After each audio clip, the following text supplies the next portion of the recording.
Folks, Black Star Network is here.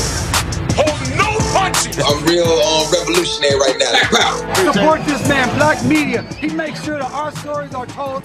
Thank you for being the voice of Black America, Roland. Stay black. I love y'all. All momentum we have now, we have to keep this going. The video looks phenomenal. See, there's a difference between Black Star Network and Black-owned media and something like CNN. You can't be Black-owned media and be scared. It's time to be smart. Bring your eyeballs home.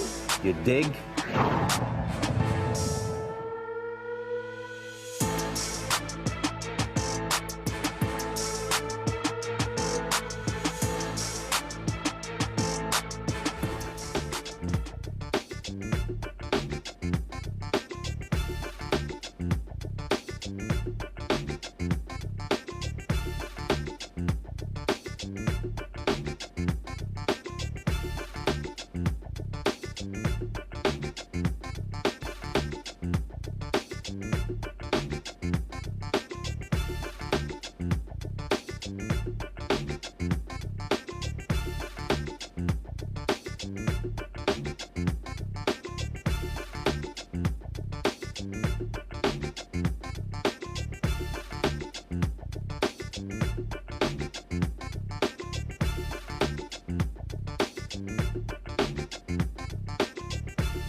Yeah, we can hear you.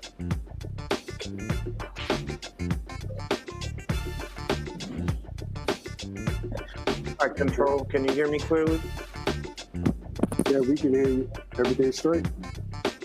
Yep, I got a new mic. That's why I was just trying to make sure it can be heard. Yeah, we got you. Thank you. Not a problem. Thank you.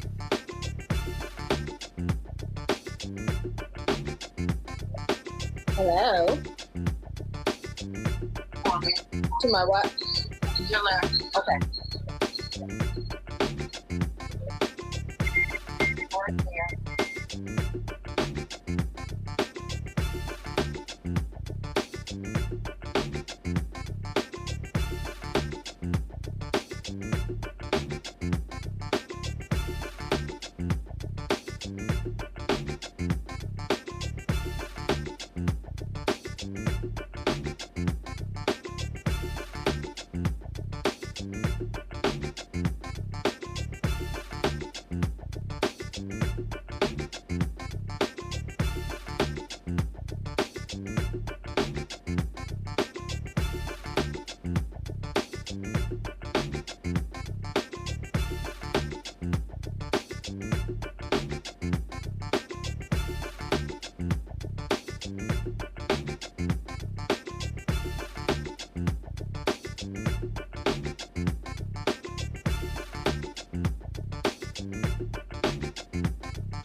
Today is Tuesday, May 27, 2025, coming up on Roland Martin Unfiltered. Streaming live on the Black Star Network. More updates on the Sean Diddy Combs trial. The government's lead prosecutor, Maurene Comey, now says the prosecution will rest its case after 5 weeks, 1 week earlier than expected. Legal analyst Candace Kelley will bring us the latest. CBS News anchor Scott Pelley went after the craziness happening in this country. He didn't call Donald Trump by name, but we know exactly who he was talking about. And ooh, MAGA, they really mad at Scott. In our marketplace segment, he went from the gridiron to the cast iron, bringing us sauces and seasonings. I'll talk to former NFL player who is now has, of course, a line of seasonings you can get at shopblackstarnetwork.com. We lost a titan when former Congressman Charlie Rangel passed away on yesterday at the age of 94. We'll talk about his legacy and what he meant to Harlem and this country. Plus, the Mobile 2.0 is here, and y'all get a first look. I have not posted on social media. The people who make this show possible, you get the first look. It's time to bring the funk. I'm Roland Martin Unfiltered on the Black Star Network. Let's go. He's got it. Whatever the miss, he's on it. Whatever it is, he's got the scoop, the fact, the find. And when it breaks, he's right on time and it's rolling. Best believe he's knowing. Putting it down from sports to news to politics. With entertainment just for kicks, he's rolling. It's on go, roll, y'all. It's Roland Martin, Rolling with Roland now. He's funky, he's fresh, he's real, the best, you know he's Roland Martin.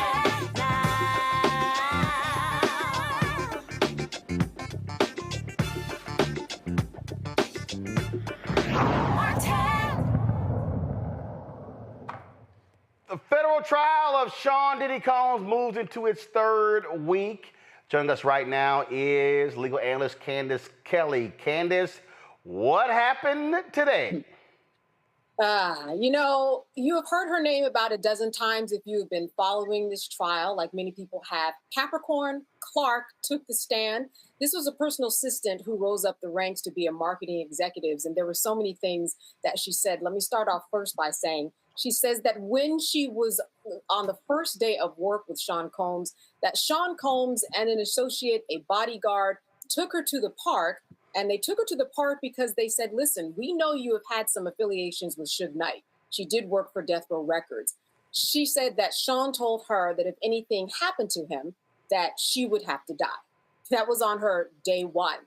Also on the stand, she talked about being kidnapped by Sean Combs when he found out that Cassie was dating Kid Cudi.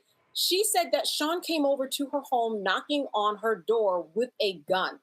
With that gun, he told her to come downstairs, get into his car, because they were going to go over Kid Cudi's house and he was going to kill Kid Cudi. Now, this obviously is corroborated, something that we've heard from Cassie, something that we've heard from Kid Cudi. But now we have someone who isn't a part of, any of the beatings or any of the sexual assault allegations. We have someone who was a personal assistant and said that she really wanted to work hard for Sean Combs and learn from him. She also said that she saw Sean Combs beating Cassie to a point where she was so concerned when he was kicking her and she got down on the ground and balled up in a fetal position, kicking her in her back, that she called her mother, Regina Ventura. She already took the stand. She said that she was told by Sean Combs, you can't call the police. She thought, well, I would call the next person that I thought would call the police if she knew her daughter was being beaten, did so, and said that her mother, Regina Ventura, said that she would take care of it. But she was very scared to call the police. Finally, and this was some really big news in the testimony, she expressed that at one point, 3 pieces of major jewelry went missing. And she told everybody that everybody needs to be on lockdown. She was concerned, said that she was trying to find out who stole this jewelry. She then said that shortly thereafter, she was taken to an empty building. This was a building that was already purchased. It was going to become the headquarters of Bad Boy and other Sean Combs enterprises. Went into that empty building with one other person, and then the doors were locked behind her. Said that she went up to the 6th floor, Roland, and was greeted by a man that she says was 5 times bigger than she was, sitting at a table, a long table with a lie detector test, smoking, chain smoking, drinking coffee, something like out of a movie. And she said that for the rest of that day, for the whole afternoon to the end of the workday, she went through various iterations of a lie detector test and was told, if this comes up inconclusive, you're going to find your body in the East River. So she went on to say, and I'll finish up with this, that not only did this happen one day, that it happened 4 more days, that a lie detector test was given to her. She was brought back, she said, to the same location 5 days in a row total. After this, in terms of going back and forth and working for Sean Combs, because again, she did want to work with him, said she wanted to learn from him. She was fired. Then she came back. She was fired and rehired about 3 times. Then she said that she was just blackballed and she couldn't get a job and hasn't worked since then. Finally, she said that wages were owed to her. This is very important for people who understand the RICO statute, that we are talking about unfair wages that were given to someone and unfair labor practices. That is part of the RICO charge. She said that she was owed $80,000. Human Resources agreed. When she went to Human Resources, it was written up that she was owed $80,000. And that particular contract, when Sean Combs was called into the office, he ripped up right in front of her face. So here we are. And tomorrow they're going to bring 4 more witnesses corroborating her testimony, Cassie's testimony. We're going to be hearing from people from the Los Angeles Fire Department, and Mia, one of Combs' former assistants and an alleged victim that we've heard about from opening statements. Roland, a lot of information today. A good day, I would say. So when you talk about, again, how are they making this connection, this RICO connection? Explain that for the audience. So listen, when you have a RICO charge, this means that, let's go back. In 1970, we know that the law was created. Many people know because of the mob. It was created in order to kind of circumvent this mob boss loophole where mob bosses were doing things and people were ordering things to do for people below them, but they weren't getting touched. So this loophole was closed with what we know as the RICO statute. We know that the RICO statute, there are 35 predicate or underlying claims that if you hit those claims, just 2 of them, over a period of 10 years, then you are in violation of the RICO statute. Some of those underlying claims that the prosecutors are trying to make and say are happening, had happened, especially with today's victim, was kidnapping, for example, arson, for example, obstruction of justice. So we have all of these things that we've been hearing about. You just need 2 of those claims over the period of last 10 years, and you have satisfied the RICO statute, and you are in violation and in control of a criminal enterprise, right? That being Sean Combs, and saying that he is the mob boss, if we can analogize, that he is responsible for all of these acts below him. He may not have thrown the Molotov cocktail, but they're saying he had the Molotov cocktail. Somebody do it for him. So that's where we are. And one thing to remember about RICO that's very important, and this is how you get people to testify on the stand, is that if you have a witness that, say, is a security guard, and within this enterprise that the prosecutors are alleging, there have been murders and arson, that security guard, that low-level security guard, is equally responsible for the murders and the arson. And this is how, through the statute, the feds get people to talk. And this is why they created this statute, to get that mob boss. They're really only worried about Sean Combs. The RICO statute was actually created for people like Sean Combs. Close that big mob boss loop in order to get to the head of all of the interactions. So the idea, again, with RICO is that you're not having... Early on, we talked about how, well, the prosecutors keep talking about domestic violence.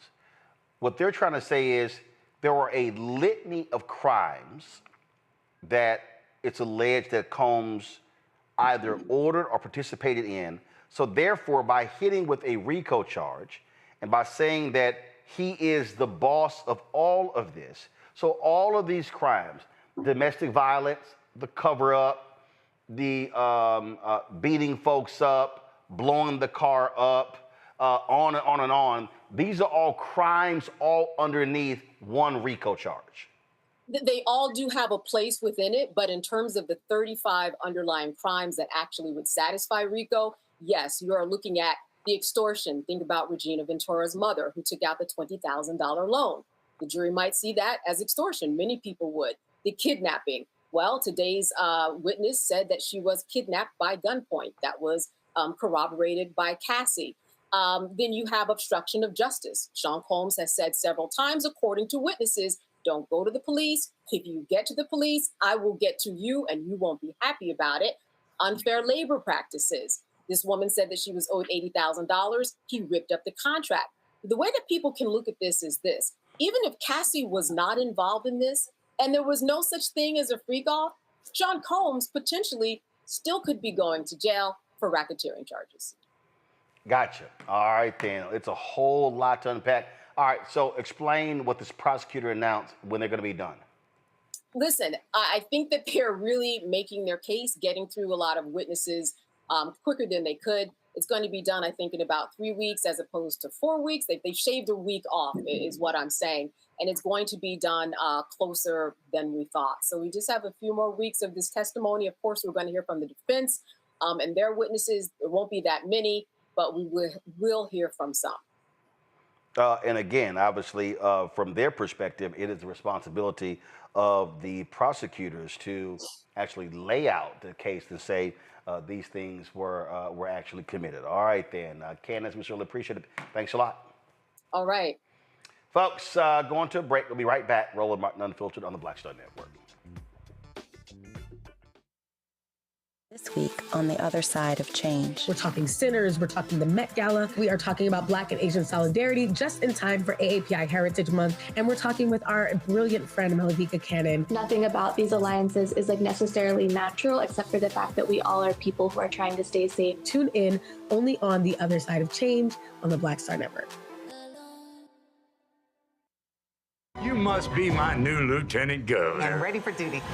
I think I can make a difference. Just be a good girl. I'm gonna need some dinner and a lot of wine. I really don't think that he thinks I'm qualified. What you gonna do? Pump my shoulders.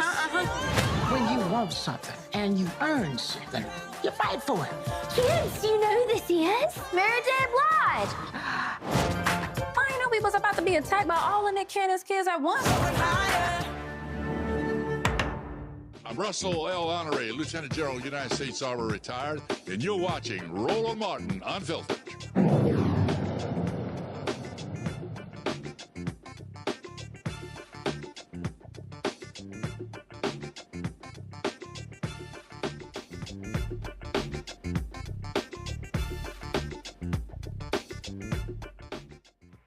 All right, folks, we know we have a corrupt thug in the Oval Office. So check this here out, okay? Donald Trump's family announces this multi-billion-dollar project in Vietnam. Guess what? The folks in Vietnam put it in a document that they fast-tracked this deal in order to negotiate lower tariffs. Yeah, it's a $1.5 billion deal, and it's between the Trump organization and a Vietnamese developer. We're talking, folks, golf courses the size of 300-plus football fields, luxury hotels, shopping, all fast-tracked with the help of top Vietnamese officials who admitted the project got, quote, special attention because of its ties to the Trump family. Now, Vietnam wants to avoid U.S. tariffs, such as a 46% tax on its exports. Now, we all know what's going on here. Now, keep in mind, this, of course, is on top of Trump holding a dinner last week with his little crypto bros, all right, at Mar-a-Lago. The crazy thing is that the idiots who work for him, Carolyn Levitt, who is an absolute liar, goes, he's having the dinner on his private time. I'm sorry, so what we're saying now is that you can be corrupt on your private time and as opposed to at any time? Well, you do know what happened. They also released photos of the event. My goodness, the presidential seal was actually on the podium where this idiot spoke. And Oh, they may say, well, I think you guys are making these things up. It could be that's AI. Nah, the only problem is there's video. There's actual video of this as well. Do you now see where we're going with this? Folks, I've said it before. You have someone who is sitting in the Oval Office raping and pillaging this country and this world. He has grown his net worth by 40%. 40% of his net worth is a result of what happened after Inauguration Day. And the right, they're just silent. They're saying nothing at all. My pal, Dr. Avis Jones-DeWeaver, author of How Exceptional Women Lead, Unlocking the Secrets to Creating Phenomenal Success in Career and Life, co-founder and editor-in-chief, Max Blacks Media, joining us from National Harbor, Maryland. Dr. Mustafa Santiago Ali, former senior advisor for environmental justice at the EPA out of D.C., Cameron Trimble, CEO, Hit Politics and Media, and former White House senior advisor, joining us from D.C. I mean, it really is hilarious and shameful to watch all of this, how it plays out, Mustafa, and to listen to these idiots in the White House, as well as right-wing media. Oh, just like, oh, this is no biggie. It's no biggie, no big deal. I mean, saying nothing. Yet they yelled and screamed over a Hunter Biden piece of art. It's unbelievable. I mean, every administration, besides this one, has had to live up to a certain level of ethics, has had to be under the microscope, if you will, and rightly so, because we have laws in place. If you are a government official, saying certain things that you can't receive and certain types of actions that you should not do. But of course, all the rules have been thrown out the window when this administration came in.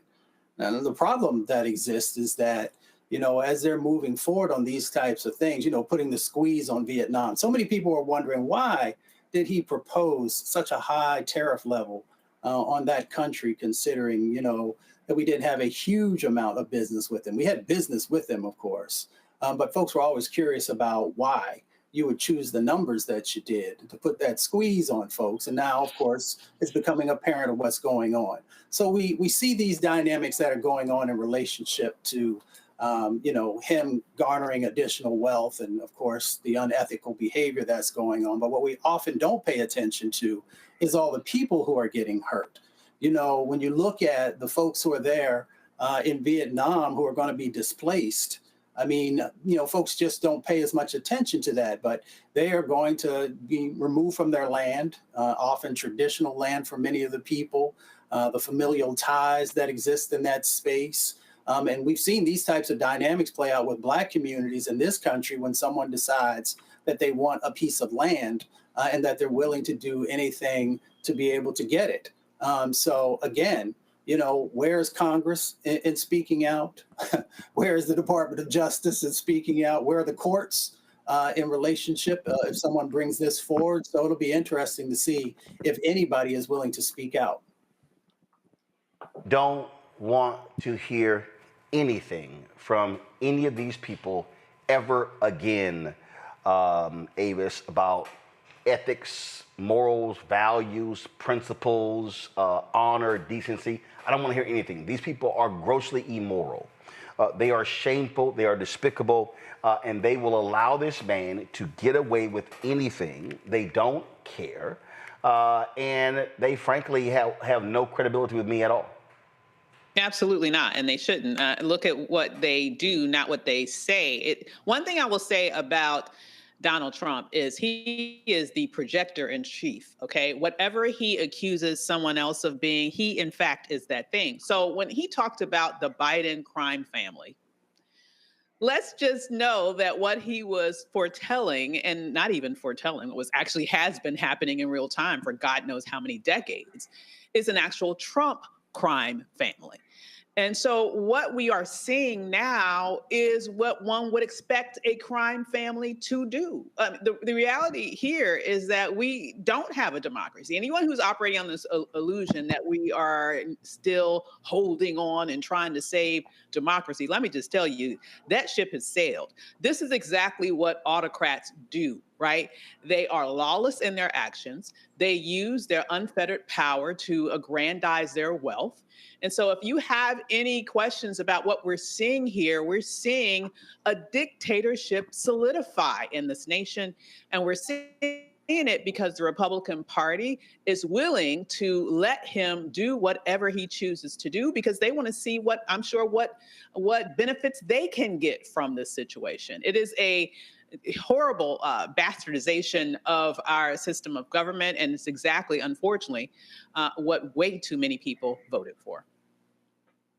Corruption is stunning, and here's what's even worse, Cameron.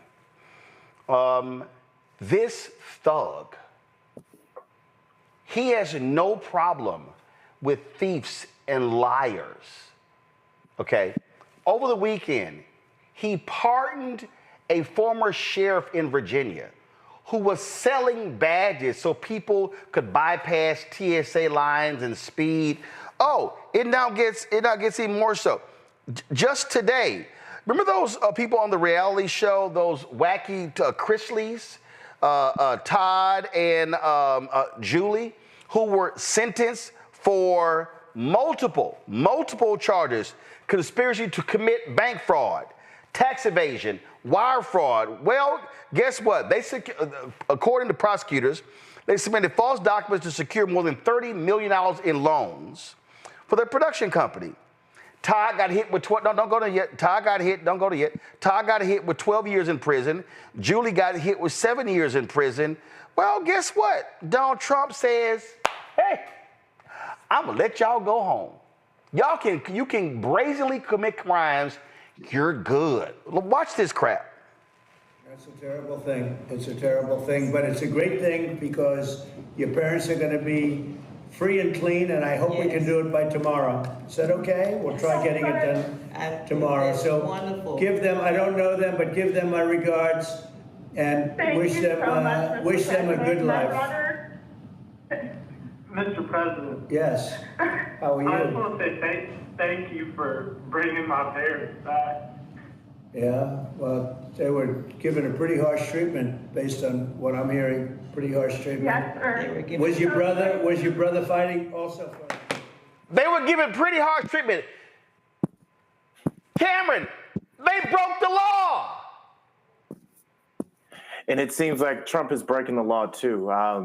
One thing I wanted to bring to your viewers and so forth, as a person who had to work in the White House, the amount of scrutiny and things that in the level of ethics that we were held to not be able to profit off of anything that we were able to do or sell secrets. This is a clear pay to play type of administration. I mean, he's putting it right in our face, and he's blatantly breaking the law. I would argue the emoluments clause, which is in the United States Constitution, that he's receiving gifts and enriching himself using his power to with the case with Vietnam, kind of using his power there to hopefully get up fast track a multi-billion dollar complex, sending his son out there, and then all of a sudden, mysteriously, Vietnam may be exempt from the tariffs.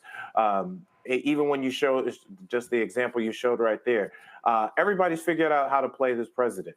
If I find him a way to make some money, whether it's home or abroad, if I find a way to feed into his ego, or if I find a way to get into one of his advisors who can put anything in front of Trump, and as long as it feeds his ego, gets him a check, and makes him, in his mind, look better, he's signing off on it. He doesn't even know what he's signing half the time. Like, it really disgusts me, and I really don't. I'm really so hurt because we spent 4 years in the White House, like trying to hold the utmost standard of ethics, and they have none. And any little thing would come back to haunt us. And now here, Avis, they have none. Look at this here. Trump pardoned tax cheat after mother attended $1 million dinner. Paul Walzak's pardon application cited his mother's support for the president, including raising millions of dollars in a connection to a plot to publicize a Biden family diary. There you go. Oh, it's no problem. Guess what? Give me money. I'm good. You're done. You get to get off. This is a picture of him and his mother. Basically, her $1 million, her ticket to that dinner got him a pardon. That's what this thug does. This thug simply sells. He sells. He sells the pardons. He sells the White House. This here, you talk about this sheriff, unbelievable. And it goes, oh, yes, look at this crap. Sheriff Scott Jenkins, his wife Patricia, and their family have been dragged through hell by a corrupt and weaponized Biden DOJ. In fact, during his trial, when Sheriff Jenkins tried to offer exculpatory evidence to support himself, the Biden judge, Robert Ballou, refused to allow it, shut him down, and then went on a tirade. So the sheriff is a victim of an overzealous Biden Department of Justice. The law does not matter. MAGA, this is what it is voted for. This is what y'all got. Yeah, but the thing is, they are going to believe the narratives that are, twisted and told from their perspective. They're going to believe the lie that you just read, that this was some sort of, activist Biden Justice Department that did something unfair, and therefore what Trump is doing now is making wrong right. They're going to believe the lies. But here's the broader thing that really bothers me about this. I mean, we can't just have one political party following the rules. We can't have that. What kind of system is that, right? That is no system. And what I am seeing right now is that oftentimes you hear people making the argument, well, they need to understand that when the other party gets in power, they could do this stuff too. They're doing it because they don't believe that the Democrats have the balls to do it. And they're not seeing any evidence that they're being taken to task for doing it. So why pull back? And so they are just operating without any boundaries and without any limits and without any shame whatsoever, because that's who they are. That is their criminal essence. And I will just lastly say that he may have found the one business he cannot bankrupt. Okay, this is going to be the one business he can't bankrupt. Okay, definitely he can bankrupt this country, absolutely. But he has found a way. That he can make as much money as humanly possible while in this position without having to suffer any consequences. And that's because he is not being kept to task, put to task by anyone. He is literally acting lawlessly. And unless we are able to figure out how we can get some boundaries onto him through some other sort of cases brought to the courts, because right now the courts are the last thing. It seems like that's the last barrier between him and utter, complete 1,000% lawlessness. That's the only thing that's holding what's left of our rule of law together right now, but we all know that's strongly under attack by this administration as well. I mean, Mustafa, listen to the sheer arrogance and the I don't know of so-called Christian House Speaker Republican Mike Johnson. Big Tapper clips or any CNN clips, but I gotta play this one. You oversaw, as Speaker, a congressional investigation into President Biden's ties to his son Hunter's questionable business dealings to enrich him. You seem to think it was your responsibility to look into this sort of thing then. Yeah, Jake, the big important distinction, the Biden crime family, as they were named, earned that title. Why? Because they used shell companies, fake LLCs, series of what appeared to be money laundering operations, and Hunter Biden, of course, with his difficult past and the corruption in his past, the family on the public dole, or on the president's dole. The president lied about his involvement in the business dealings, all of that. The evidence just piled up. And by the way, at the same time, crime, the evidence of his diminished mental capacity, subject to your book, of course. I wish it had been published a year earlier, because everybody saw it. Everybody saw what was happening. He used the auto pen. And by the way, there's investigations right now going on in the House. Jamie Comer and the Oversight Committee will be investigating the use of the auto pen, when the president's mental capacity declined, and whether all those things are even legally valid now, given the obvious fact that he was not the one making the decisions. It's huge implications from all this. And so I think the American people had reason to doubt, and we had great reason and I think a responsibility to investigate those things. The difference, of course, is that President Trump does everything out in the open. He's not trying to hide anything. There's no shell companies or fake LLCs or fake family businesses. He's putting it out there so everybody can evaluate for themselves. On the book, I wish the more than 200 people that talked to me and Alex Thompson, my co-author, after Election Day, I sure wish that they had talked to us a year ago. I agree with you on that. But on this matter with the crypto, shouldn't we at least just know who was at the dinner? Wouldn't you want to know that list of people? I guess. I mean, again, I don't know anything about that dinner. Okay. I do know that President Trump is the most transparent president in the most transparent administration probably in history. He has nothing to hide, and he's out there trying to advance America's interests. That's what America First policies are all about, and that's what our big reconciliation bill will deliver for the people. We're really proud of the product. Mr. Speaker, I know you have a lot of military veterans and Gold Star families in your congressional. So that's how we let him answer that. Wow. Oh, Trump has nothing to hide. I mean, he's doing out in the open. First of all, you're right. His corrupt ass, Mustafa, is doing right on the open. But to go, I don't see a thing. I mean, Trump's not creating shell companies. Yes, he is. Michael Cohen, right there shows you how these thugs are just go, me see nothing, me hear nothing. He's Mr. Transparent. Well, there's a lot to unpack there. First, we'll start with the people who are asking the questions, the reporters, and them not doing their job when they hear falsehoods being shared and not stopping it right there. Just straight lies. Yeah. But, that's a part of the problem, right? You got so many folks who are shook that they won't do their jobs. When we talk about jobs, also the Speaker of the House, there have been speakers of the House in the past when they saw presidents who were not doing the right thing that were willing to speak out and to push and to utilize their power and their responsibility to do the right thing. And then, of course, as we've talked about, the grift is real in relationship to what this administration is doing. But, they just going to continue to stack dollars as long as they are allowed to do so, because there's nobody who is pushing back. There's no accountability.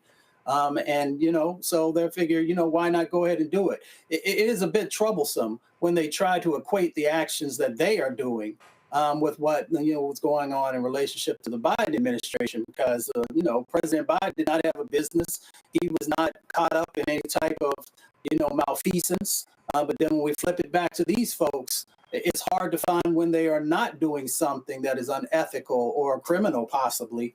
Again, you got to speak out. We've got to hold all these various people accountable, whether it's the folks on Capitol Hill, it's the reporters or others, to actually stand up and do their job.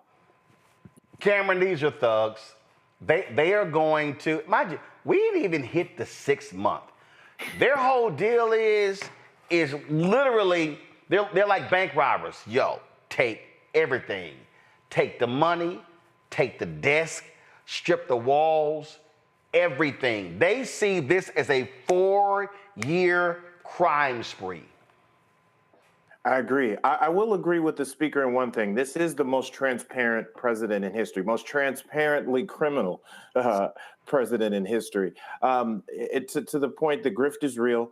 The thing that we have to do as American people, the thing we have to do as Black folks, the thing we consistently have to do, we wrote Trump a blank check to do all of this last year when the Supreme Court came out and said the president in any official act has immunity from criminal prosecution. Once we set that up, Trump, they lined up every single thing they could do. Like I said, from this Vietnam, from pay to play. Hey, you need a pardon? Come to $1 million dinner. I got you. I got you. I got you. We lined that up, and the Supreme Court lined up Trump in order to allow for this grift to happen. I think the thing that we need to now tie this to is Trump.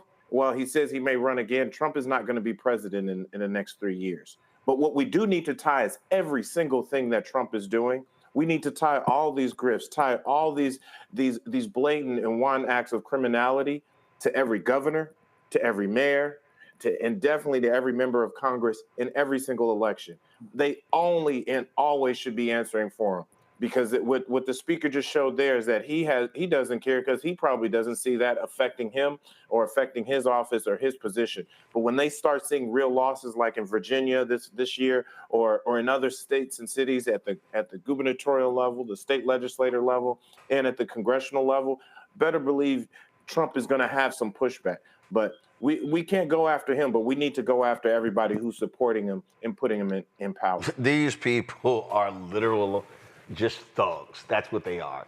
And the right is like, nah, we're good. We're good. No problem. We're just going to go along with it. And hey, we see nothing. I mean, Jessica Tarloff was on Fox News, and she was going off ripping these fools, and like the flat out excuses, they were just sitting here just laughing like it was no big deal. Like, why is she bringing these things up? Like, I mean, watch this. I'm telling you right now, like, you cannot remotely convince me that if Obama, Biden, Harris, Clinton, Carter, LBJ, Kennedy, Truman, FDR, we can keep going. Democrat did this. Oh, stop it. Y'all just making a big deal out of this here. Fox News is literally laughing. That's why I don't trust the Lion Network. That's why they got slapped with a $787 million settlement because of over Dominion. They are liars, and they support liars. Watch this. Josh? Tell him I loved his op-ed. Right. And Greg mentioned a staggering level of corruption. And I just got to note that the staggering level of corruption from last night's meme coin dinner. That's what you're focusing on, the meme coin. No, 40% of Donald Trump's wealth has been accumulated since he became president because of 2 crypto coins. The New York Times did interviews with foreign buyers of this cryptocurrency who came over here to have dinner with him. A guy from South Korea. This is not even part of the segment. So what? You're talking about a meme coin. Yeah, no, I'm talking about who's corrupt and who is profiting off the American office. Did he try to cover that up? I don't think so. Yeah, Caroline Levitt said you're defending an administration that covered up a dying leader, and you're sitting here going, but meme coin, meme coin. I'm saying billions. All right, let's give Paul a chance to clean it up real quick. Paul, final thoughts. Clean on my side of the street. All right. Because he's robbing the bank and live streaming it. Hey, it's no big deal. He's not doing it privately. He's doing this publicly. I told you these people, they have, and I will say it again, today's Republican Party, these MAGA people, these conservative, these evangelicals. What did I tell Chris Christie? September 2021.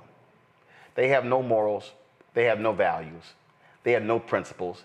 They have no ethics. They have no decency. They are lawless thugs. And that's what they are. They are hypocrites. And I don't want to hear them complain about anybody. They acted a fool when Obama wore a tan suit. And Donald Trump is literally raping and pillaging the country.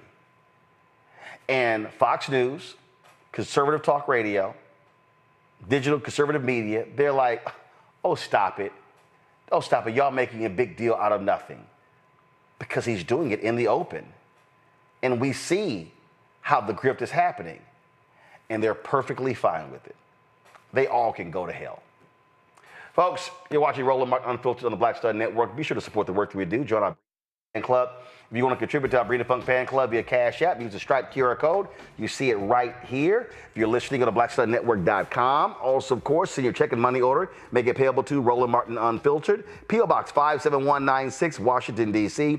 20037-0196. PayPal is R Martin Unfiltered. Venmo is RM Unfiltered. Zelle, Roland at RolandSMartin.com.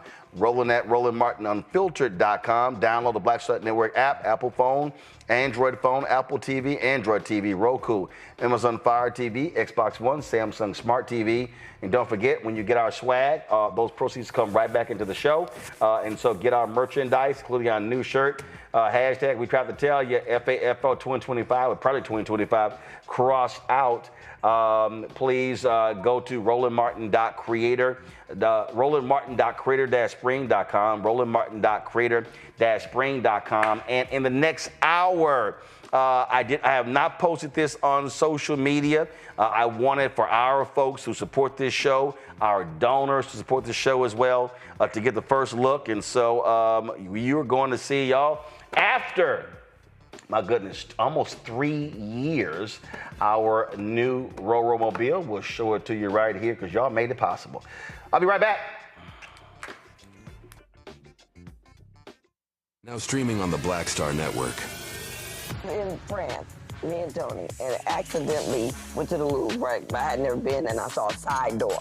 And we got off the little bus. I said, come on, Tony, let's go to the Louvre. I mean, I'm just like, let's go to the Louvre, right? We're here. This black girl is at the door with this white guy, black African girl. And she says, oh my gosh, Vanessa Bell Calloway. And I'm like this, you know me? And come to find out we were at the wrong door. But she said, I'm gonna let you just go in here. But I was in Paris, France. And that shocked me. She knew my name, she knew me. She knew my movie. You know, so it's like, you just gotta, they say, build and they will come. Put it out there, people will find it, they will come.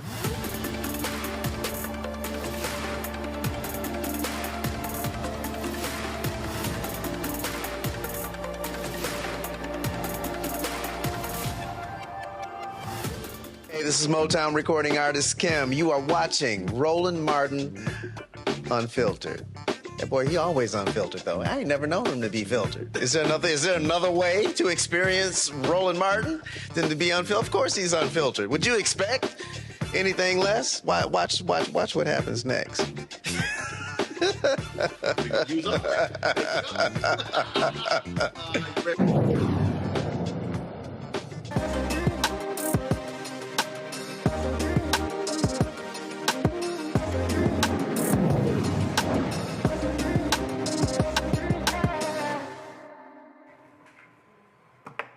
All right, folks, this entrepreneur knows all about faith, family, and flavor. Reggie Kelly may have made a name for himself on the football field, 13 seasons in the NFL, but his heart has always been in the kitchen. Born and raised in Aberdeen, Mississippi, Reggie grew up surrounded by love, lessons, and soul food. After hanging up his cleats, he and his wife took the family tradition and turned it into a booming business. Kyvan Foods, named after their kids, rooted in the recipes that brought their families together. Joining us right now is the founder of the company, Reggie. How you doing? I'm doing great, Mr. Martin. How's it going, my friend? Doing great. First off, is it Kyvan? Pronounce it, please. It's Kyvan. Kyvan Foods. Kyvan Foods. Kyvan. So when did you start it? Well, we started the business in 2011. And, you know, when I was a kid, I grew up next door to my grandmother, Roland, and my family always told me, baby, when you cook, make sure you do it with love. So I've always longed to pass down to my kids, Kyla and Kyvan, and to everyone the gift that's been passed down to me, an appreciation of good food. So what type of food do y'all have? We have multiple categories, from salsa to barbecue sauces to seasonings, blends to jams and jelly with our honey apple butter. We also have salad dressings as well. So we try to focus on multiple categories. Right. And our product line just has multiple tons of different flavor options as well. How did it come about? How did it start? Like what was the spark to say, you know what, let's do our own thing? Well, you know, first I would like to say I've had a smooth transition, Roland, from football to food, or as I like to call it, from the gridiron to the cast iron. You know, when I was a player, I used to throw free football camps for the kids in my hometown of Aberdeen, Mississippi. I wanted to reward the kids who exemplified great academic excellence. So So I want the kids to understand that when you work hard and when you do good, expect good, and hard work pays off. And so I threw a free football camp for the kids. I flew my teammates down to reward the kids, gave them free NFL gear, free paraphernalia, and the kids had an absolute blast. After the football camps were over, and for that matter, after any event in Mississippi, oh, you're going to have some good food. So my family and my wife's family cooked for all the volunteers. And I tell you, my teammates couldn't stop raving about our family recipes to the point. When one of my teammates' wife called my wife and said, you guys really need to do something with these family recipes. I had no interest in being an entrepreneur, had no interest in the food industry. As a matter of fact, around that time, my head coach, Marvin Lewis, convinced me that my next plan of action should be an NFL executive for either the league office in Manhattan or be in basically the front office of an NFL franchise. So that was the course of action that I wanted to take, but mulling it over and talking to my wife over and over again, we decided to become entrepreneurs and then name this business after our kids. So the word Kyvan basically comes from our kids. My daughter, her name is Kyla. My son's name is Kyvan. We combine the two to come up with Kyvan. So just like any parents, we want to leave a great legacy behind to our kids, a tangible legacy behind to our kids. We're definitely trying to do that. What year did you open the business? 2011. 2011. So here we are now in 14 years. Greatest lesson you learned in the last 14 years? Marketing. Obviously, marketing a brand is definitely the life, and it's also definitely can be the death of a business. And you have to make sure that you establish great relationships. Through marketing, we do understand that some of the big brands, the Fortune 500 companies, they have the working capital, right? They also have the personnel, they have the experience, they have the marketing strategy to ensure that they're going to have longevity and sustainability within their company. But one time long ago, they were small companies as well, and they had to figure it out. And so for me, my company being a small company, we had to figure out the marketing piece. We had to find our hero product. I liken it to a franchise quarterback. We had to find the actual demographic of people to market our brand to, and then the correct content that's going to encourage consumers to take a chance on our brand. And if we do it right, which we have done it right, it equals to great ROI, customer acquisition, and a high customer retention rate. Now, are you in stores or are you doing direct to consumer? We do both. So the thing that I really like, the sector that I really like, or the industry that I really like, Roland, is the food service industry, where we service a lot of hotels like the Hilton, Hyatt Regency. My biggest distributors are Cisco and then also U.S. Foods. So that's the sector that I really like, shipping our bulk products to executive chefs. And then they come up with creative plans to come up with creative menu items using our products, creating masterpieces. I really enjoy that. We also focus on the online and e-commerce platform. And yes, we do also do business with brick and mortar retailers. Questions from the panel. Let's see here. Avish first. You know, you said something about your origin story, those after camp good eating that people were having in Mississippi. So I'm just curious, because I know y'all do it right in the South. So I'm just curious, what's your favorite product that you sell? And what does your family make that you absolutely love? You know, I get that all the time. And I would liken it to a parent, right? A lot of people ask me, as far as with my food company, what is your favorite product? What is the best product? Well, sometimes, you know, if somebody may ask a parent, who is your favorite child? Well, I'm not Deion Sanders. I'm not going to say that. Both of my kids are absolutely my favorite. So when it comes to my food line, they're my babies too. And they all are my favorite. But I will say this, our mild honey apple salsa is our hero product. That's what we started the brand with. And why don't you just take a trip with me? This product has robust tomatoes, golden honey, crisp apples, beans, garlic, and peppers. Oh my. We call it a salsa with soul because it would jazz up any meal. So our honey apple salsa is definitely our hero product. It's our franchise product, and it definitely turned heads. Wow. It sounds amazing. Cameron. Pleasure to meet you. My question is, being a former athlete, being at the highest level, the discipline, the hours, the behind the scenes work that really goes for you to be able to play in the NFL for so long. What lessons and what lessons did you take from your football career that you've been able to apply to starting a business and growing it and becoming successful as an entrepreneur, especially in such a tough market like the food industry? Yeah, but very simply put, those who succeed on a consistent level, right? Those who succeed on a high level, doing it right and on an upward trajectory, they succeed because they do the small things that those who fail won't do. Success has always been wrapped around doing the small, tedious, minute things that those who fail either make excuses why they can't do it or simply too lazy to do it. One of my old teammates, Terrence Mathis, told me this when I was a rookie. He said, listen, Rook, if you do the little things right, the big things will always follow. We always want to look at the masterpiece, the big picture. But what we fail to realize, if we just do the small, minute, strenuous things that pull your hair out, as you can see, if you do those things right, the big things are going to automatically follow. So for me, with football, I learned to be extremely disciplined. I learned to do the small things right. They ended up giving me 13 seasons in the NFL. I'm in my 14th year. I'm in the food and beverage industry as well, and we follow those same guidelines. Being consistent, great customer service, doing what you say you're going to do, making sure that you are likable, which I think a lot of people miss. People do business with people that they like. So it's important to be likable, be personable. If you do that, it'll help boost your business well and take you to the upper trajectory also. Mustafa. Well, brother, congratulations on 14 years. I got family in the SIP, so I'm curious. What makes the food in the SIP different than in Louisiana or Texas? I know Roland gonna have something to say about Texas, so I'm just curious. What makes your flavor different? You damn right I do. Go ahead. Well, I will say this, we always say we make everything with love. In my family, I come from a family of cooks, not from a family of chefs, and we stick our feet in the corn, calluses, and all. But here at Kyvan Foods, we specialize in innovative, in most cases, never before seen food products. And the kicker is most of our products only use clean, natural ingredients. We kettle cook our product in small batches to retain the nutrients, the quality, and the flavor. And because of those innovations, we have products like our award-winning honey apple salsa, the first ever sweet potato barbecue sauce. And we also have our grandmother-approved honey apple butter.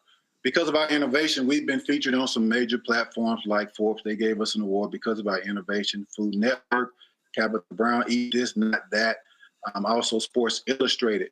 And I think that our motto says it best. One taste, or you'll appreciate the goodness. Normally, the packages, what happened, Carol? Normally, I have a package to show on the set. Oh, we ain't getting in time? Okay, so, Reggie, that don't do me no good. You holding it up. Give me the address. I got you covered, bro. That does, so, I mean, I just want to... Talk to me, Frat. Talk to me, Frat. There you go. And I'll make sure once we get off the show, make sure you send me a little some address, and I'll make sure. All right, because I know I'm trust me, I know I'm gonna get a text any moment from my daddy watching the show, yeah, I know that's gonna happen. Yeah, because you're right. See, he's a cook. My brother's executive chef. My mom does cakes, so I grew up. I catered for 23 years. My grandmother's catering business. Yes, I have a discerning palate. Yes, so we gonna have to. I'm gonna have to check out these products. And so you said, let's see, honey apple delight. Let's see here, and then gourmet barbecue sauces and rubs. So, folks, if y'all go to shopblackstarnetwork.com, y'all see the products right here. Again, if I click this here, these gourmet sauces, you see there's a 4-pack there. And so certainly good luck with that. Again, we have it available on shopblackstarnetwork.com. And hopefully our folks will partake. We got Juneteenth coming up. We've got holidays and summers and all kinds of different parties, cookouts, get-togethers, you name it. And so we hope folk definitely check it out. And I know Mustafa, and plus Mustafa's also an alpha brother. He's on here as well. Cameron, what little youth group you in? Didn't you join one of them other little youth groups? No, I'm not Greek. Okay, I was just checking. I was just making sure, because I ain't know if you one of them. I knew you one Alpha, but I wasn't sure you one of them other little youth groups. And so, of course, Avis, she AKA. So I don't know if Avis can cook. I ain't never heard Avis talk about cooking ever on the show. Y'all, drop the lower third, please. I've never heard Avis talk about cooking ever, Reggie. I am looking forward to trying the honey apple salsa.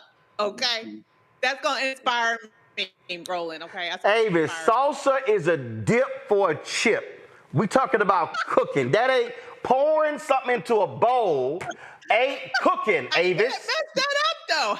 Hey, you know, it's safe. I can't mess that up. I just put it on the side.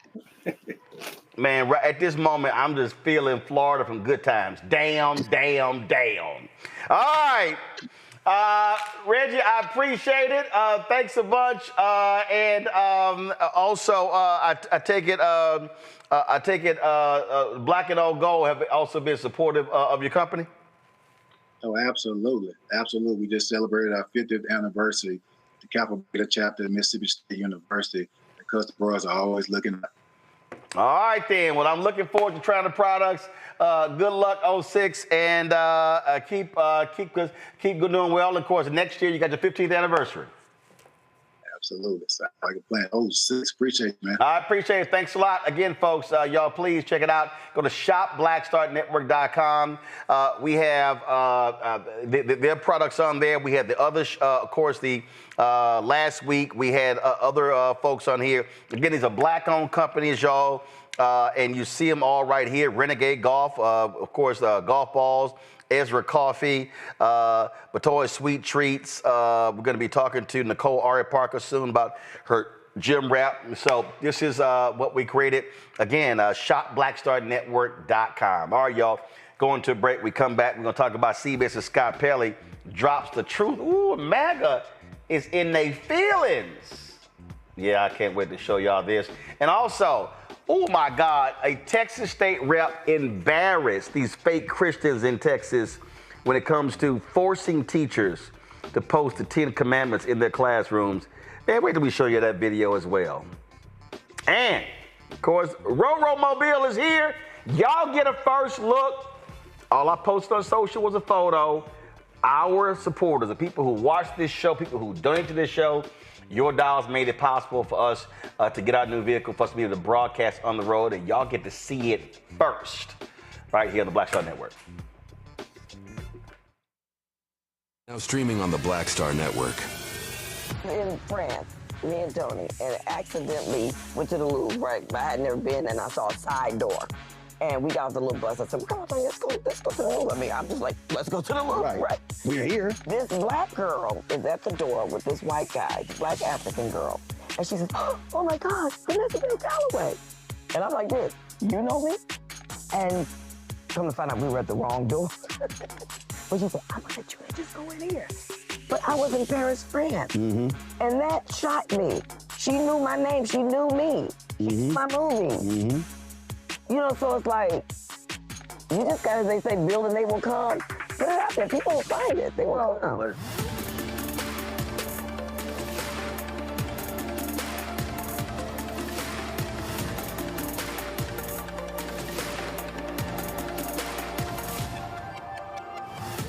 This week on the other side of change. We're talking sinners, we're talking the Met Gala, we are talking about Black and Asian solidarity just in time for AAPI Heritage Month, and we're talking with our brilliant friend, Maurene Comey. Nothing about these alliances is like necessarily natural, except for the fact that we all are people who are trying to stay safe. Tune in only on the other side of change on the Black Star Network.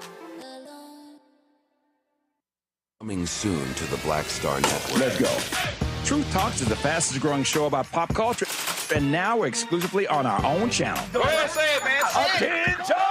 We're back. We gotta stop letting this slide. Bigger and stronger than ever. I mean, I just have questions. Season 2 is reloading May 26th at 8 p.m. Eastern Time. What's up? with new hosts. Let me tell you what damn time it is. And big celebrity surprises. Kiss my behind is Oprah Winfrey. Subscribe today at Truth Talks Live. Give black people what they need, and we'll show them for you. And don't miss out on all the upcoming viral moments. Simulcasting weeknights at 8 p.m. on Roland Martin Unfiltered and Black Star Network and Truth Talks Live. I'll see you there. What's up, y'all? This is Wendell Haskins, a.k.a. Win Hogan at the original T-Golf Classic. And you know I watch Roland Martin Unfiltered.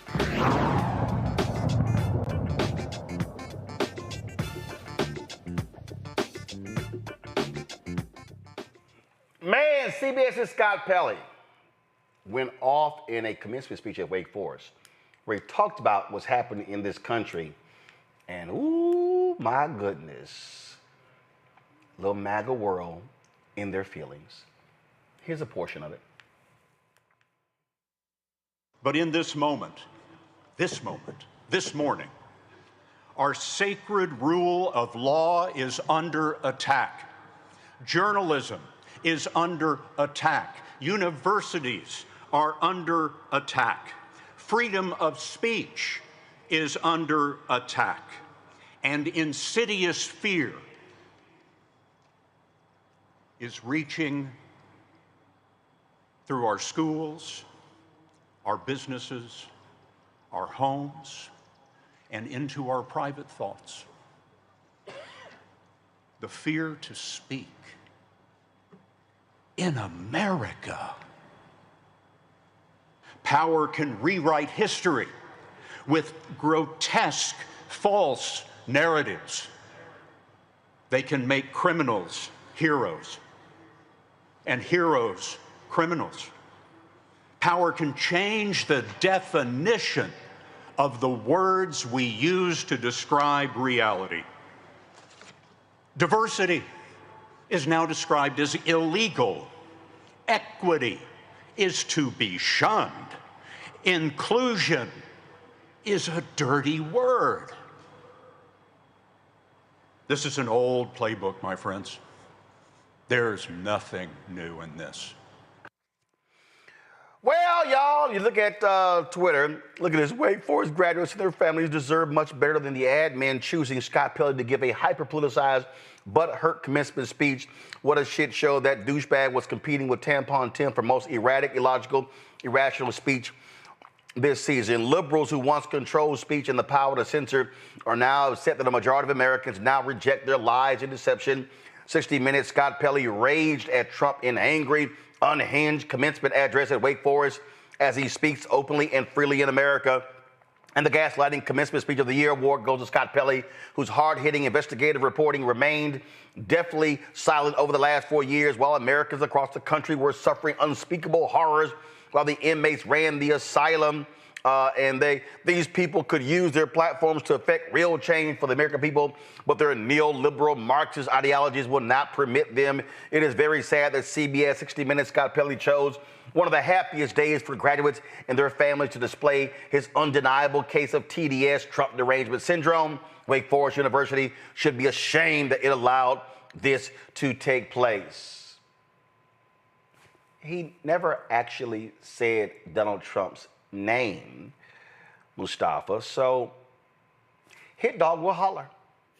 Right, they just feeling guilty, right? All he did was talk about facts, and we got the receipts for everything that he talked about, and it's just amazing that we allow, these small groups of folks to try and just create all this disinformation and misinformation and just change everything out. I was pleasantly surprised. I mean, when you're when you're giving the commencement speech, I've only done it a few times. It's about bringing some humor, but it is also talking about a reflection of what the world looks like and your opportunity to help it to become better.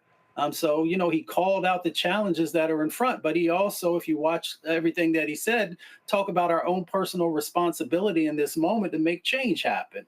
If you weren't doing negative things, then you wouldn't have anything to worry about. If what he said wasn't true, you wouldn't have anything to worry about.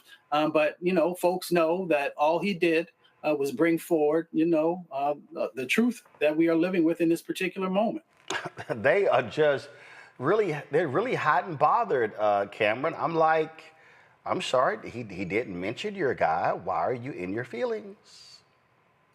I mean, they stay in their feelings, and I think this goes back to some of the previous stories that when their side decides to politicize, decides to do so many different illegal things, but when we just point out, I mean, he was just pointing out facts. He's pointing out history. He's pointing out what we can all see playing out in front of us. I think the Twitterverse, the right-wing Twitterverse, is going to constantly find something up in arms, and the Trump supporters and that MAGA crowd consistently lives in an alternate reality where they don't see what's happening right in front of them. But I applaud him. I applaud him for utilizing that platform to be able to instill at least hopefully that next generation with some morals, because they're not getting it from the White House and they're not getting it from those Twitter trolls that seem to be attacking him. Avis? You know, absolutely. And I find it very ironic that they're talking about him politicizing a speech when I happen to remember, I'm old enough to remember when Trump was standing in front of West Point wearing a Make America Great hat. I happen to remember him just going off ad nauseum about nothing, everything from trophy wives to all sorts of other ridiculous, just and didn't stick around and shake their hands like Biden absolutely did. He had to rush back because of some crisis that ended up being him running around on his own damn golf course. Okay. Yep. So that's who we're talking about. And the last thing I will say super quickly is the fact that, quite frankly, their response made everything that he said, it provided an example of everything that he said in terms of how they make right wrong and wrong right, how they make up lies and just decontextualize things. Exactly what he said in his speech is actually what they proved by their off the rails reaction. Yeah, I mean, it's truly amazing. Now, you watch News Nation, right-wing network, y'all. That's what it is, okay? And they have Leland Vittert, formerly of Fox News, on their network. Well, guess what? He had this sister, Tashidi Madia, who is a South African journalist who, let's just say, she had to gut check all the lies this fool was saying. I don't think Vitter's even been to South Africa. He damn sure ain't read nothing about South Africa. So if y'all want to see a fantastic job, and this is all following, of course, the president of South Africa, Cyril Ramaphosa, coming to the White House and meeting with that idiot Trump, who then showed him some videos that was a lie, some photos that were from the Congo, and all this sort of stuff like that. And he was just straight up lying. And so she had to check Leland, and boy, this was masterful. Welcome to the program. Thank you. Thank you. Were you surprised when you saw that? No, not necessarily. I was amused by the latest gimmick, for sure, but surprised not so much. I think the South African delegation, South African journalists have been talking about it. We knew the president would walk into some sort of trap. It's not surprising. The invite was there. The desire for the conversation to open up the channels between the USA and South Africa are there. South Africa's been trying, by all means, to try and open up the doors again. And so, no one was surprised. Okay. Did we expect the lights to be turned off and a visual illustration? No, not that far. That is the new reality with Donald Trump. The issue here, I think, is an important one about what is actually happening in South Africa.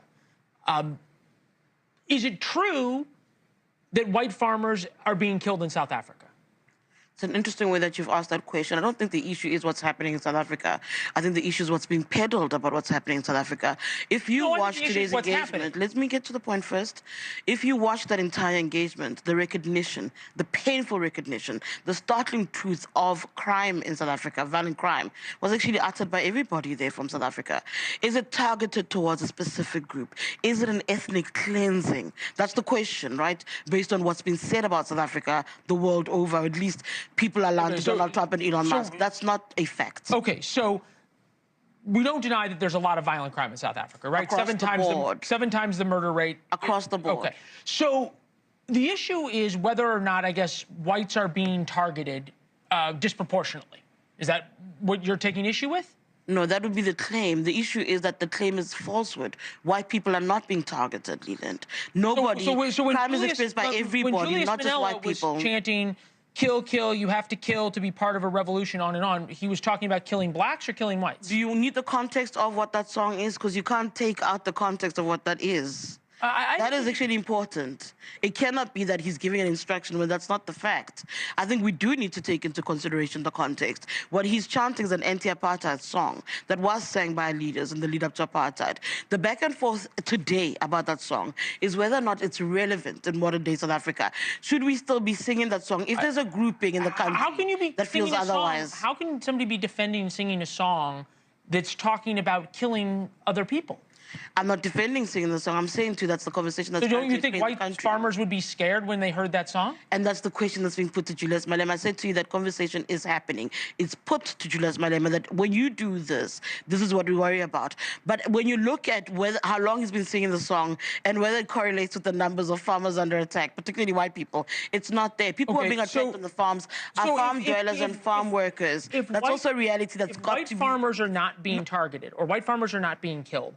Why are so many who have big land holdings willing to give up their entire lives to come to America? Where are they? Show them to me. We had them land. Those 49 people are not farmers. There are plenty of reports from South Africa that many of those are not farmers. Those are chances. Please, again, show me the evidence. Those are people taking an opportunity. America's giving them an opportunity.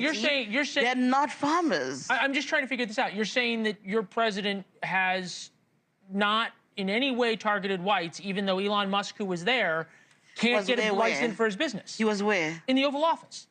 He was in the Oval Office. He's never been to South Africa. When was the last time Elon Musk was in South Africa? But he can't get. When was the last time he was in South Africa? His father, Elon Musk's father. I'm not talking about when he was there. No, hold on. I want to also make you understand one thing. The accusation is that many whites cannot get licenses to do business, among them Elon Musk. That's not so we're being forced to undermine our transformative laws. We must be okay with a South Africa where the majority that is denied of their own land, where the majority is deprived of access to economic transformations and means of production. We must be okay and not move the needle in any way to try and fix that. We must be okay with South Africa being labeled the most unequal country in the world and not trying to do anything to rectify that. Because that's what that argument says. No, but the fact of the there are laws. The fact of the matter is they must be bent for an individual. No, that is what the question is. But if you make laws that target a certain race, don't. But there are none of those. Where are those, Leland? You're calling me as a journalist from South Africa, and you're putting those to me. I'm asking you for the proof. Donald Trump today, I'm sorry, I'm going to have to lecture a little bit. Donald Trump today called us in there, saying he's got proof of a genocide. South Africa's gone to the ICJ saying that they believe the Israel is committing a ICJ is a whole other thing. They're the same ones who support Hamas. But they put evidence on the table. So does South Africa. They put evidence on the table. South Africa supports Hamas. It's not proof of genocide. Yes, it is. A private monument with fake crosses and not actual grave sites is not proof of a genocide. I don't believe that I'm being called in here to defend the indefensible. Those things aren't facts. Okay. Donald Trump did not put facts on the table. You say that. We obviously have the president. Thank you very much. We appreciate it. That sister, if you work on Leland Vitter's show, if you are an executive at News Nation, you should be utterly embarrassed by what you witnessed. They had no clue. These people are leaving large amounts of land. No, they're not. Well, we had them at the airport. Who are they? No facts, no nothing. That's the sheer stupidity of mainstream white media, Avis. Well, I don't believe it's stupidity. I think it is intentional misdirection and redirection. What I find very interesting is that all of this concern about this myth of white genocide and the fact that you have a president who has basically said, if you are of color, the doors are closed. I don't care what's happening in your country. I don't care if your life is in danger. I don't care if you're facing famine, war-torn situations. You can't come here. But these unknown white folk who benefited from damn near half a century of apartheid get to come here. Sight unseen, proof not necessary. They get to come here. And what I find interesting is during apartheid, This country did not give that open door, that place of receipt in terms of allowing people to escape real murder, oppression, unlawful imprisonment. They didn't provide that to Black South Africans who were being oppressed by the white Afrikaners. And so the fact that you have News Nation doing this, which tries to prop itself up as a journalistic enterprise, tells me that it's nothing more than a propaganda engine, not too far removed from Fox News. If they didn't at least do their due diligence to determine the basic facts that was brought out in that interview. All it was, Mustafa was like, well, Trump said this here. I mean, that's how that idiot Scott Jennings sounded on CNN when he was like, well, farmers are being killed. And Abby Phillip goes, how many? Well, several. Name them. He couldn't. Okay. So they're just sitting here. They're like, well, I don't trust the word of the South African government. We don't trust your lying ass or Trump. Right. Or the United Nations or our intelligence folks. There are plenty of folks, I'm sure, who have shared with them that there is no white genocide happening in South Africa. Let's say it again so everybody understands there is no genocide happening in South Africa to white folks. And because, so there's two different dynamics that are here. One, either the president has received terrible information and whoever gave it to him should be fired, or he intentionally is lying to the American people. I'll let folks decide for themselves which one of those is the dynamic. If he truly wanted to talk about South Africa, as Doc was just talking about, you would understand that through the history, whether it's the Sharpeville massacre that went on, Black folks were the ones that were being killed there, or the Soweto uprisings. It was Black folks that were being killed underneath of the apartheid government that was going on there. Or you went to the townships or other locations where there were people who were being killed, or Stephen Biko, who was killed as well. So we can go through a laundry list of massacres that have happened in South Africa underneath of an oppressive regime.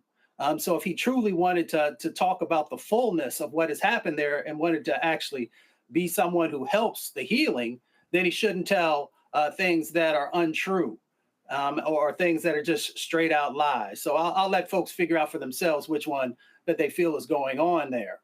But, everybody has a responsibility also, because when somebody insults your intelligence and you continue to allow them to do that day after day after day, then it also says something about the individuals who continue to receive that information and trust that information and therefore don't act on the things that actually need to happen. So I appreciate the reporter who made sure that she shared what the truth is. And she actually gave, a great example about how you don't let people pull you away from sort of the anchoring of the facts, because that's what the other individual is trying to continually do. Cameron? Yeah, I applaud her coming to the table with facts, but I would argue that News Nation, and they throw that word news in their title, given that they have no journalistic standards or even adherence to the truth or facts. News Nation is kind of reveling in this right now because everybody talking about it gets more eyeballs there. They have an agenda. It's very clear. I won't let people figure it out for themselves. There is no genocide happening in South Africa, and News Nation is peddling these, like I said, these falsehoods, or at least these false premises. It feels that, and how he responded and looked to pivot and go back to either the Trump talking points. Elon Musk was there, implying he was in South Africa. No, Elon Musk was in the Oval Office. I think this entire story and this entire falsehood and farce is probably just a byproduct of Elon Musk, who's a former South African or originally from South Africa, kind of looking and bringing something to Trump's attention that, with all his support, he's been focused on trying to get Trump to rectify there. But it kind of disgusted me with the News Nation report there, but I applaud that sister and I applaud her for standing on those facts and consistently not letting herself be cut off, but allowing to center that conversation in fact.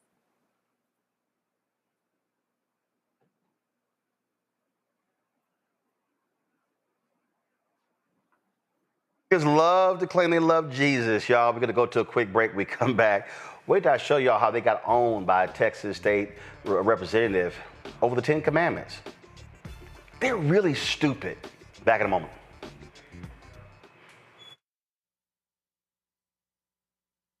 Coming soon to the Black Star Network. Let's go. Truth Talks is the fastest growing show about pop culture, and now exclusively on our own channel. Go ahead, say it, man. Attention! We're back. We gotta stop letting this slide. Bigger and stronger than ever. I mean, I just have questions. Season 2 is reloading May 26th at 8 p.m. Eastern Time. What's up? With new hosts. Let me tell you what damn time it is. And big celebrity surprises. Kiss my behind. It's Oprah Winfrey. Subscribe today at Truth Talks Live. Give black people what they need, and we'll show them for you. And don't miss out on all the upcoming viral moments. Simulcasting weeknights at 8 p.m. on Roland Martin Unfiltered and Black Star Network and Truth Talks Live. I'll see you there.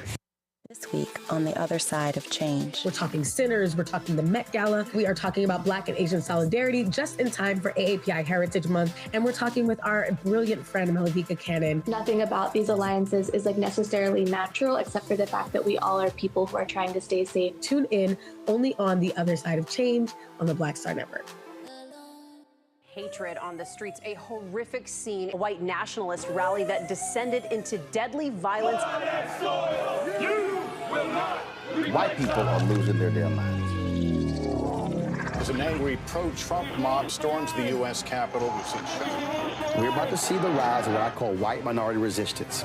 We have seen white folks in this country who simply cannot tolerate black folks voting. I think what we're seeing is the inevitable result of violent denial. This is part of American history. Every time that people of color have made progress, whether real or symbolic, there has been what Carol Anderson at Emory University calls white rage as a backlash. This is the rise of the Proud Boys and the Boogaloo Boys. America, there's going to be more of this. Here's all the Proud Boys, guys. This country is getting increasingly racist in its behaviors and its attitudes because of the fear of white people. The fear that they're taking our jobs, they're taking our resources, they're taking our women. This is white fear.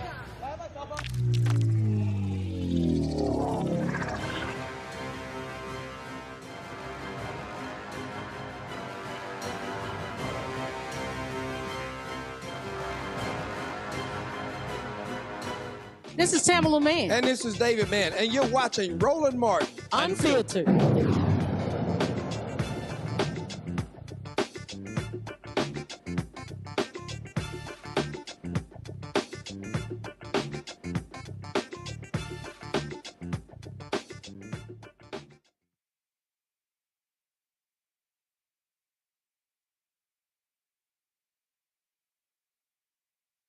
Always count on Texas Republicans doing something stupid, y'all. So they are pushing forward a bill to force teachers to post the display donated plaques of the 10 Commandments in classrooms all across Texas. Well, got a little awkward when Representative James Tellerico questioned Representative Candy Noble about the irony of when they voted on the bill and how it relates to the Sabbath day.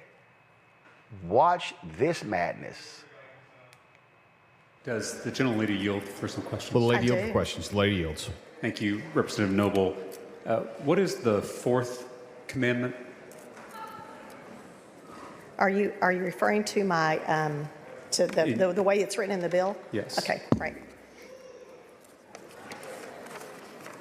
There you go. Remember the Sabbath. Keep the Sabbath. It's about us being here on Saturday. Is that ironic or what? So what does it mean to keep the Sabbath holy? Well, I think it's, you want to get into theology here? I'd love to, if you'd like to. I think it's really important that we take a day of rest. I think God, who founded the world, didn't need rest, and yet he took a day of rest after he did creation, and I think he was a good example to us to take a day of rest.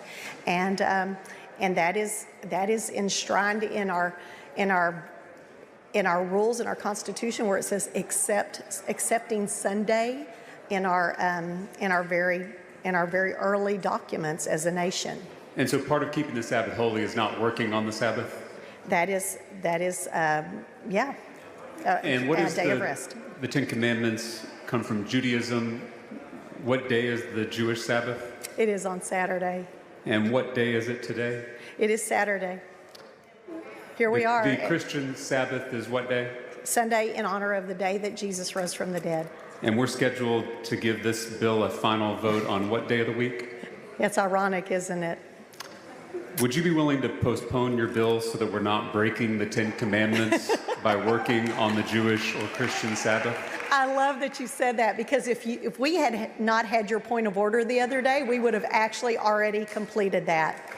And so, Representative Noble, you're saying that you'd rather tell people to follow the Ten Commandments than follow it yourself? I would have rather have had this bill passed the other day when it was time.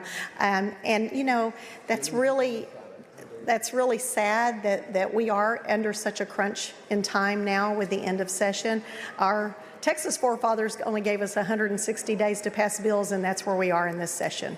We as a legislature are 140, about to force, I'm sorry, correction. We as a legislature are about to force every teacher in the state to post the Ten Commandments in their classrooms. If Do they are members donated. of the Texas legislature follow the Ten Commandments? Is that about the bill?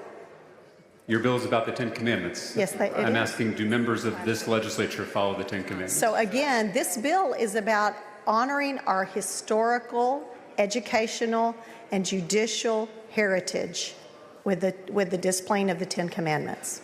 The ninth commandment is thou shalt not bear false witness. Are you aware of any legislators who have lied about anything? That is, you know, there might be one coming up in a minute if you keep talking. We'll see. The seventh commandment is thou shalt not commit adultery. Yes. Do you think that members of the legislature should focus more on trying to follow the Ten Commandments rather than telling others to follow them? Maybe they didn't have them posted. I am, you know, it is incumbent on all of us to follow God's law, and I think that we would be better off if we did. That's a great segue into my next question, which is, do you think our public schools are missing God? Again, we are talking about historically what our founding fathers believed. I have a lot of quotes from our founding fathers if you want me to go there, and I would love to do that if you would like me to. Well, you just mentioned God's law, so I was just asking if you think our public schools are missing God's law. In some instances, yeah. I would not. I think that there's some amazing teachers out there that are showing an awful lot of Christian behavior and love and concern to their students. So I'm not going to paint that broad of a brush like you just did. Do you think that seeing the Ten Commandments in a classroom might make a student feel closer to God? Again, that is not the focus of this bill. The focus of this bill is to look at what is historically important to our nation, both educationally and judicially. But if you would like to look through some of those textbooks that are on my desk, you will see the foundation that our forefathers used when they learned to read and write. In the committee hearing for this bill, you said that students should see the Ten Commandments in their classroom and remember, quote, God is watching. Is that correct? What? In the committee hearing for this bill, you said that students should see the Ten Commandments in their classroom and remember, quote, God is watching. I do not recall that. You said it in response to a question from Representative Bryant in the Public Education Committee. You don't recall that? No, obviously you do, though. You know, that was like 4:30 in the morning. Okay. We were all pretty sleep deprived. I don't remember in what response that was, if indeed that was a response. I do, however, believe. The lady's time has expired. Boy, I bet she was really happy her time was up, Cameron. It's funny how the right, and especially in Texas, I've got a lot of experience working in Texas, working for the late, great former Congresswoman Eddie Bernice Johnson, how they promulgate being a Christian and Christian values, but they consistently find as many ways to go against, whether it be the 10 Commandments, the Beatitudes. Look at this bill they just passed this past week, kind of taken from the poor. It never holds up. It never holds up. They like to shape it and twist it and use it when it seems convenient. I loved the questioner and how he stayed calm, how he stayed focused, how he stayed on facts. And it was a pretty embarrassing moment for her. But I always challenge Republicans when they say they're the party that focuses on the Christian faith. Like, has your leader, has any of these leaders been breaking, whether it be the 10 Commandments or any other Christian tenets?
No, Mustafa, I have a question. Like, what did you take? I'm sorry. What did you take from that? You being around so many different folks on the right and seeing so much of that happen. Like I said, she was there defending this legislation, but obviously he was able to call her to task on all the ways she wasn't following those same commandments they want on the walls. Yeah, no. I mean, first of all, I think you hit it on the head. But the other part of it was, when you start actually unpacking the 10 Commandments, you kind of pull the air out of the room for a whole bunch of these folks. When you talk about stealing and lying and a number of other things, we see that continually from the top all the way down, that you're not living those particular sets of values. Now, everybody has the opportunity to grow and evolve. But if you want to put that forward on folks, then you should actually be living up to that. The other thing, too, is everybody remembers the second part of that talks about false idols. And we see how people continue to create these idols every day. But, we can move past sort of the theoretical, conversation and actually talk about, what the First Amendment talks about, whether it's no school-sponsored prayer or no mandatory religious instructions, or also when they're talking about no religious symbols and endorsements. So if you're talking about putting the 10 Commandments up on the wall in a public school, then, you're going against, what the law has actually said. And there are all kinds of Supreme Court cases. And, folks will be like, well, those are just woke cases. You can go all the way back to 1960 with Engel versus Vitale, or you can look at 63 when you had Arlington versus Shemp. All these cases were actually building law around, no school-sponsored prayer or banning mandatory Bible readings. All these things were making sure that there truly was a separation between church and state. And Dr. Avis, what are your thoughts? Yeah, I mean, I was about to go exactly where Mustafa left off. And where is the separation of church and state here? It makes me think just in practicalities what this would be like. Having the 10 Commandments in a classroom, how does that feel to the student in that classroom who may be Muslim, who may be Jewish, who may be agnostic, who may be atheist? Believe it or not, this is not a Christian nation. In fact, ironically, to hear the storybooks tell it. It was founded by people who were running away from religious prosecution as much as they were looking to get away from a king, right?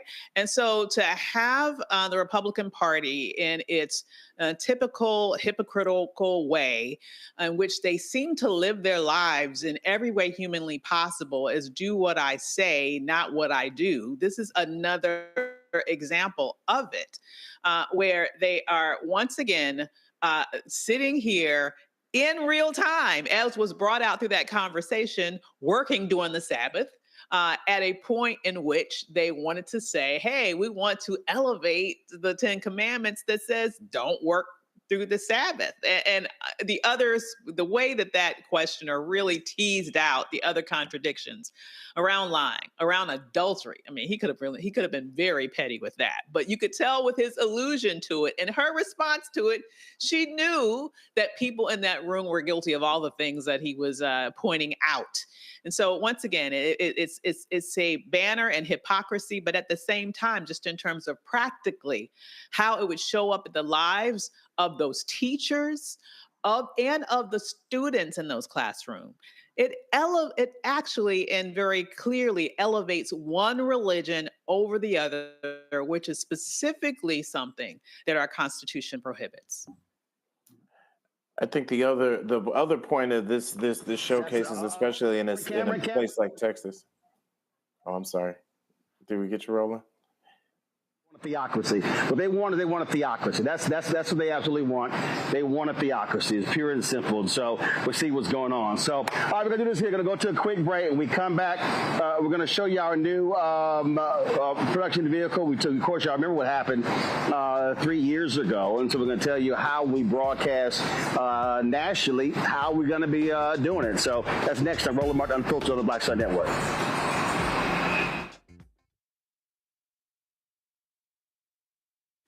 Truth Talks is the fastest growing show about pop culture, and now we're exclusively on our own channel. Go ahead, say it, man. Attention! We're back. You gotta stop letting this slide. Bigger and stronger than ever. I mean, I just have questions. Season 2 is reloading May 26th at 8 p.m. Eastern Time. What's up? With new hosts. Let me tell you what damn time it is. And big celebrity surprises. Kiss my behind. It's Oprah Winfrey. Subscribe today at Truth Talks Live. Give black people what they need, and we'll show them for you. And don't miss out on all the upcoming viral moments. Simulcasting weeknights at 8 p.m. on Roland Martin Unfiltered and Black Star Network and Truth Talks Live. I'll see you there. How you doing? My name is Mark Carey, and you're watching Roland Martin Unfiltered. Deep into it, like pasteurized milk without the 2%. We getting deep. You want to turn that shit off? We doing an interview, motherfucker.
folks, I am standing outside our offices at Black Star Network, and man, we've been waiting for this day. So y'all might remember December 2020. Here are the images of the sprinter we got when we were broadcasting in Atlanta. This allowed for us to be able to, when we're traveling around the country, we actually broadcast from this unit.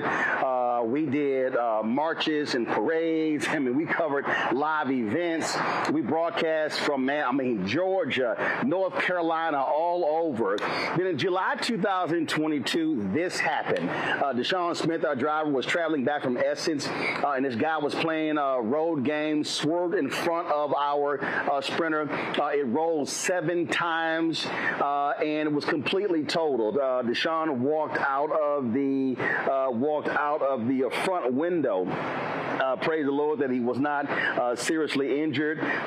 Aches and pains and a few scratches, but that's what happened. And so for almost the last 3 years, man, we have been going back and forth trying to get a replacement vehicle. We were working with a black-owned company, encountered some major issues. I'm gonna tell you about those details. Let's just say some action is being taken right now. So I'm gonna let y'all know when that is all finalized. And so we worked with another company out of Pennsylvania, LGE Coachworks, and we did not get a sprinter this time because we knew what our needs are. They were much larger. And so this is a Ford F550 vehicle here. It is a 35-foot vehicle. And if you might remember, the sprinter that we had, it actually had a fiberglass trunk. And in talking with the folks with Mercedes and other engineers, they thought that weight may have thrown off the weight of the vehicle. And so what we did was we wanted everything to be self-contained in this vehicle. And so this is a 48 inch trunk space. Allows us to carry a significant amount of our gear when we are traveling around the country. And so again, all the different things that we need, we're going to be able to have this our gear in here as well.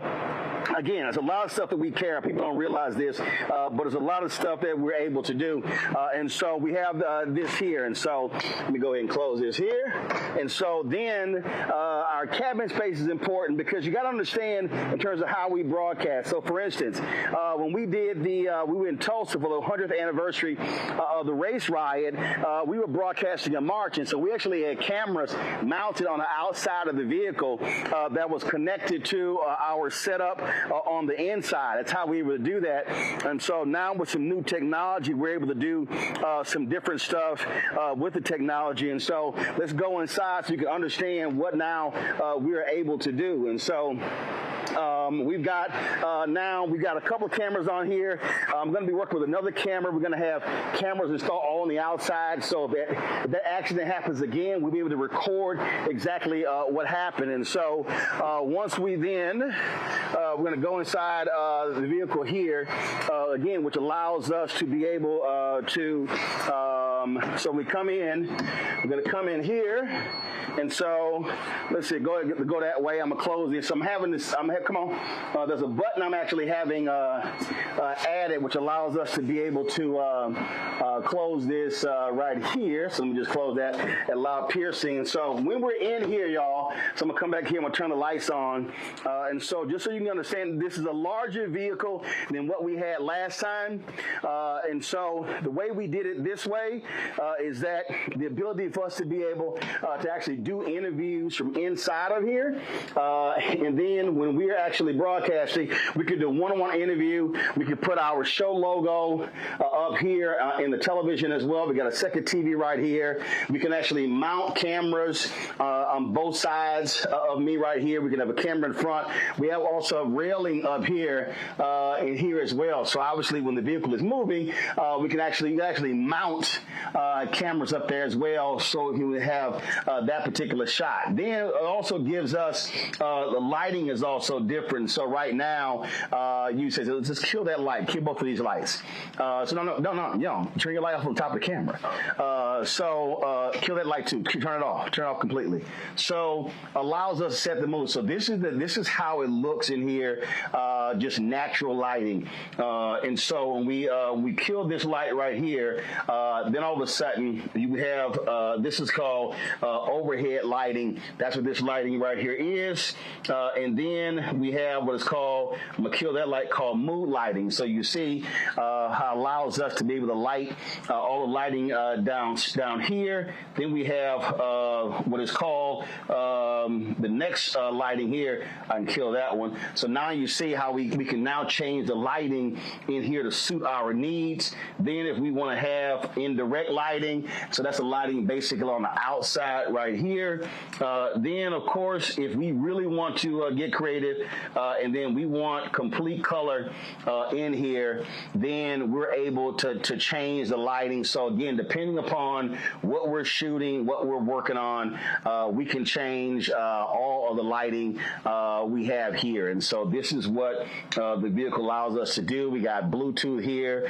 We can control air conditioning right here. We can control heat right here. We have lots of connections here, HDMI, USB. So what can happen is we can actually sit here and we can actually connect. You can turn the lights back on. We can actually connect different items here, allow us to be able to place on the TV as well. And so let's say there's somebody we're interviewing and they've got a music video or they've got something along those lines, then we have the ability to actually then connect in here and broadcast right there onto the television. This picks up obviously Wi-Fi. Remember in Tulsa when President Biden was speaking, they actually didn't have any camera, didn't have any monitors and audio outside, and so people were actually crowded around our vehicle watching him speak and watching him also present to the public. Obviously we're on the road, so down here what you got coolers down here. You got to stay right there. You got water coolers down here. Then of course we've got a refrigerator right here. Then we've got microwave right here. And then listen, we're on the road. I'm not trying to stop, and so that's why what we're able to do is we've got just like got our bathroom right here as well, and so allows us again to keep it moving. A lot of times when we're broadcasting, we're sitting somewhere for 4, 5, 6, sometimes 10 hours, and so it's a whole lot when you're out, and obviously when that light is on, occupied. So that's right there. So we're able to, again, do everything that we need. Seating in here is about 11. And so we have those 2 captain's chairs back here. And so one of the reasons why I had designed this way, again, we operate totally different because we have cargo as well as people. And so what happens is when we're traveling, if we don't, let's say all of a sudden we load back there. So we have our tents. We've got all kinds of stuff we carry. So we actually place our stuff. This is taking my cowboy hat. We actually place our stuff inside of the vehicle along the seats, and then we're able to hold that stuff down. So we place stuff on the seats, both sides, on the floor as well. So when we go heavy with our gear, we'll pack all our stuff in here. We get to our destination, unload all of our stuff, and then now this becomes the passenger vehicle for us to be able to actually broadcast. And so we also, of course, have the ability to communicate partition up. So we want to sit here for positions down right now. And we actually want to take it up. Driver up front has privacy. So again, if he's doing something, if we're back here recording something like that, we have the ability to do all of that. And so listen, I can't tell you, I'll swing over here, I can't tell you how hugely this is important this is when we're broadcasting, because a lot of times we're on the road and we're having to hit from city to city. So massive amount of costs when it comes to your luggage, when it comes to all of that sort of stuff. And so again, This is just one of the things that we do. And again, we convert this in a different way. In fact, I'm going to sit here.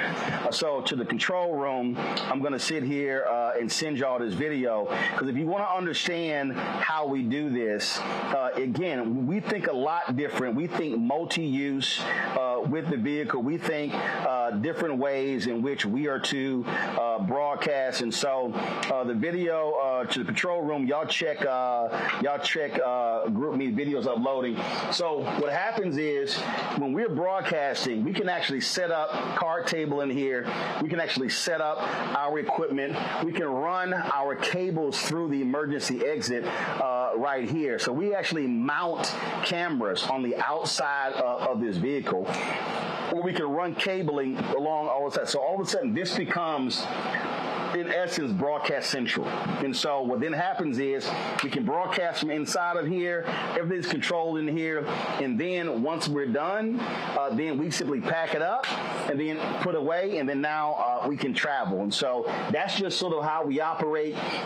Again, our donors made this possible. They created the opportunity for us to do this here. A lot of people were really upset when our vehicle got totaled. I really wish we could have caught the person who did it. But again, and yeah, let me explain to you, this is paid off. We're not leasing this. We're not financing this. And I'm very upfront with our audience. This is $276,000. We needed a much larger vehicle than the Sprinter. We wanted absolute safety. So you got the seat belts, you got all of that. And so all of that stuff is in here. Has a great sound system in here. But again, everything that we need when we hit the road, this allows for us to be able to do. And so it's pretty cool. It looks great. Got that new car smell. But again, this is really going to give us the opportunity when we travel. Because look, we got some stuff coming up. We're going to be traveling different cities, broadcasting in Virginia. We've got some shows in Atlanta. And so this really puts us in a position to really do some great things. And nobody else in black media is rolling like this here. The ability for us to be able to broadcast remotely, for us to be able to broadcast full-scale shows, but also from here is flat out incredible. Y'all might remember when we did the voting rights march. When we did the voting rights march with Reverend Barber in Austin. One of the things that we did when we were broadcasting, I'm going to drop this link in here so y'all can actually see, again, how we think and how we approach this. My man, Mark Thompson, was working with us. And y'all go ahead and roll that video. So the video you're seeing right now, Henry was live switching. Anthony was on a remote camera, like where they were giving speeches. I was flying the drone. And so pull the audio up as I'm explaining how we did that broadcast. Play it. You see we got that television monitor that's back there. We got a television monitor that's up here. And then we're able to have our multi-view shot. I got it. We got a multi-view shot right here. And so he was able to see up to 8 cameras. So when we were live streaming the march, we had the cameras on the back, we had the drone, and we had Anthony's camera all going through. Henry was able to switch right here the entire time, monitoring the audio feeds and going back. So you see right there, we just lost our feed right there. So I'll be right back, folks. So again, that's that video. If y'all, the link I just dropped y'all, if y'all pull that up, you'll see when we were in Austin, I was actually at the state capitol. Mark Thompson was in the vehicle. That vehicle was set up differently, but we actually had a camera that was here. Mark was sitting in the seat. He was actually broadcasting, and we were live switching from me in the state capitol, and he was in the processional, and we had the camera on the back showing that processional. And so if y'all pull that link up, y'all actually see that. And so again, again, it's just we try to be way more creative. We try to maximize our use for the things that we're working on, and that's why we do this here. And so it's a lot different than what other folks are doing. And I'm going to go to my panel now. This is also why we fight hard for Black-owned media dollars. You know, Cameron, it was a whole bunch of these little simple assignments. We're talking about, man, you got $350,000 in average, you know, from the Kamala Harris campaign. Yeah, white media also gets advertising dollars. Here's the reality. If we don't get advertising dollars from political campaigns, if we don't get it from major companies, then we can't do this. When I say the cost is real, the insurance on this vehicle alone is $20,000 a year. It costs $276,000. So people need to understand, we ain't running around here on iPhones and bicycles trying to do broadcasts. We are trying to give our people top notch. Cameron? I applaud you, Roland. I applaud you. You know, I know what it costs, and for you to be able to be mobile, because so many people want you and look to the Black Star Network, look to Roland Martin to cover their various different events that happen in the culture.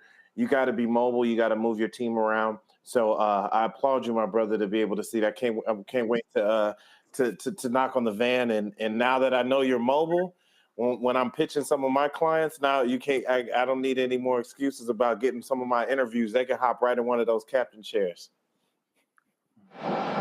Yeah, I mean, that's, and again, that's really, Avis, what the thought process is. Even we were in D.C., I remember when I did MSNBC, they sent a van to my house. I stepped into the van. I did Lawrence O'Donnell's show, and then when I was done, I stepped back out, went to my crib. Well, the reality is, if something is happening, and let's say we're not able to be able to just, because it takes us about 4 hours to set up our remote broadcast. It's our chairs and our equipment and everything. Well, we can actually equip this here. We have a portable live switcher that's actually in the briefcase. We got cameras mounted. We could send this to places in D.C., other places, and literally do interviews or do full-scale shows from just inside of here. Run guests in and out right there on the ground. So if we're broadcasting somewhere and it's raining, like it's been raining all day, hey, guess what? We're now not screwed. That's exactly what we need. We need to be able to have our news covered by organizations that we trust, by individuals that we know will tell us the truth. And we need to be able to be wherever those things that we care about is happening. And so I'm excited to see that you've been able to replace, not just replace what you had, you've been able to upgrade yourself, right, to something even bigger, even more agile, to be able to meet the needs that you have now and the needs that you're going to have in the future. And that's something that's going to benefit not only you, it's going to benefit the entire community, all of the viewers that rely on your truth telling as they seek to get their information that impact their lives. A lot of people were obviously shocked when our sprinter got totaled, Mustafa, and folks were contributing. And listen, you know, this show is not possible without 35,000 individual donors and the money we generate from YouTube and views and things along those lines. But this really is about putting us in a position to do more. And we covered that when the brother who was killed in Elizabeth City, North Carolina. Guess what? All the people don't realize, CNN was there, MSNBC, all the networks were there. So were we. We were broadcasting from there. We actually were in our sprinter. We were covering all those different. I remember that was a march. Bishop Barber, Reverend Jackson. We broadcast that. You can't do that if you don't have power. You can't do that if you don't have a central location. And so this absolutely expands our capability of being able to broadcast.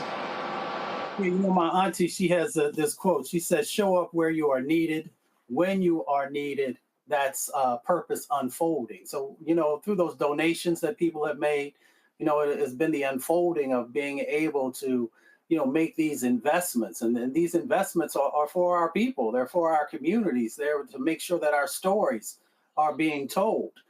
So, you know, but it also takes vision. And, you know, you had a vision of being able to get something that would provide the opportunity for you to be in places that I've seen you in North Carolina, or showing up, in all these other states when others often, bypass them or think that the stories that are happening in our communities, whether it's the stories of impact or, as equally important, the stories of opportunity and how we're changing the game in many instances are being told. So now you have that ability to make sure that those types of things are happening in real time.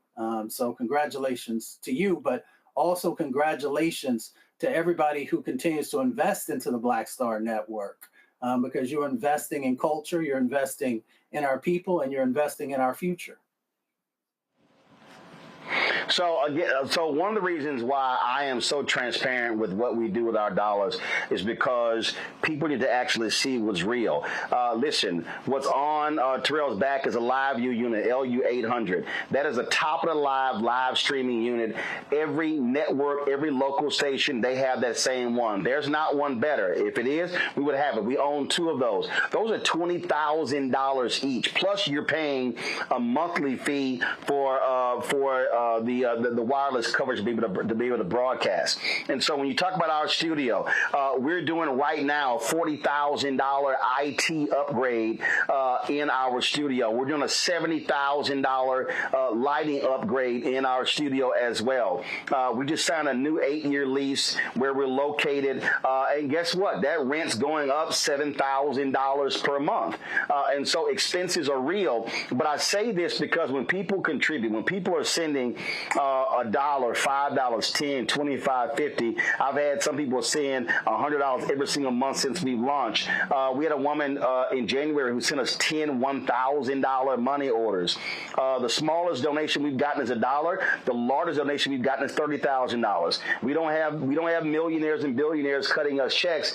And so when y'all hear me talk about Black-owned media and what it is needed for us to be able to compete in the marketplace, for us to be able to cover events. When people always say, man, I wish we had a Black CNN, or I wish we had Black-owned media at the New York Times. Well, actually, that takes money.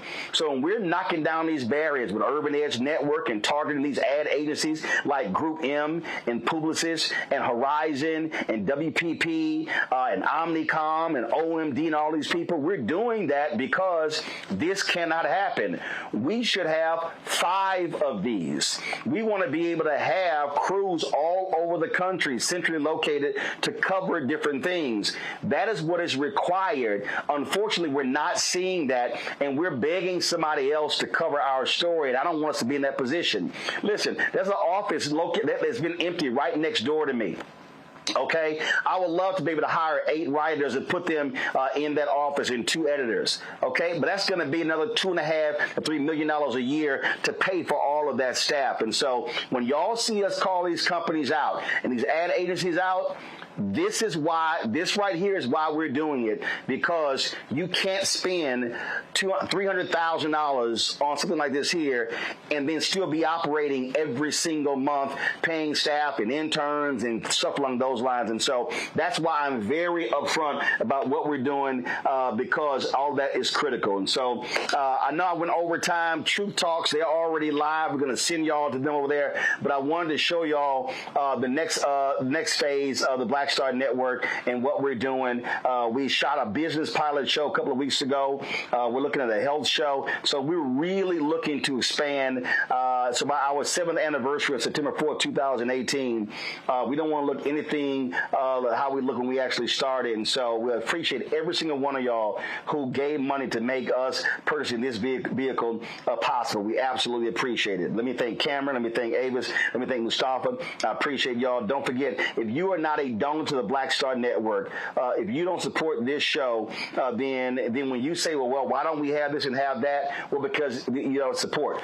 Listen, you get magazine subscriptions, you got Netflix subscriptions, you got Apple Music subscriptions, you paying Spotify every single month, you're paying for cable. This stuff is not free. I'm specifically telling y'all what this stuff costs for a reason, because you need to be aware.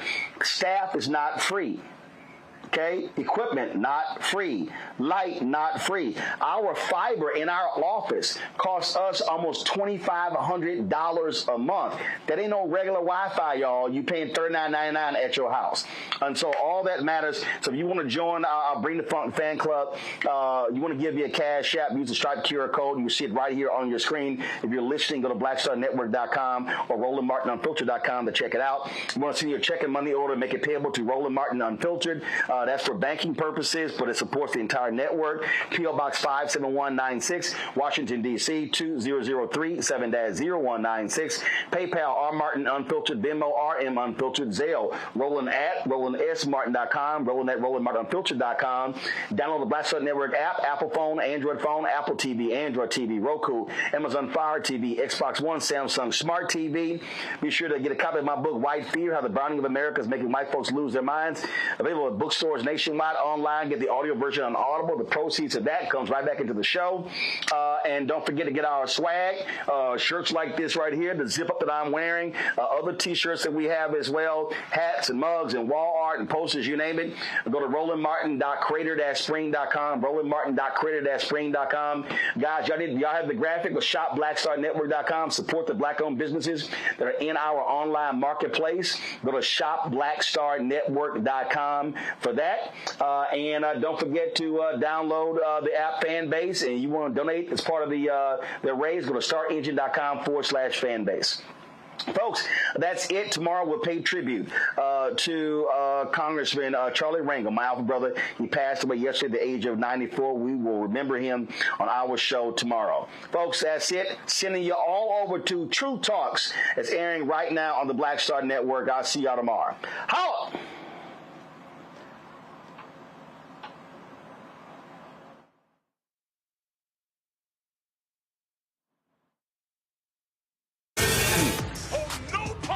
I'm real revolutionary right now. Thank you for being the voice of Black America. All momentum we have now, we have to keep this going. The video looks phenomenal. See, there's a difference between Black Star Network and black-owned media and something like CNN. You can't be black-owned media and be scared. It's time to be smart. Bring your eyeballs home. You dig?